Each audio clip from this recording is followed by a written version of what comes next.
Guys দেখতে পারতেছেন এখন প্রায় সন্ধ্যা হয়ে গেছে, এখন 6টা বাজে। মানে এখন আবার বাজার ও বেশ দুঃখিত, 6টাই বাজে, কিন্তু খালি 6টা না, 6টা 40 বাজে। তো আমাদের লঞ্চটার আগে একটা লঞ্চ ছেড়ে গেছে, ওই লঞ্চটারে প্রায় তো আমাদের লঞ্চ হয়ে বলছে।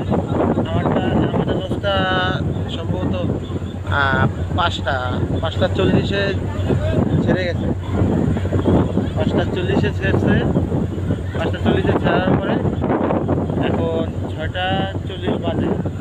তো গাইস, এর ভিতরে ওই আমাদের আগে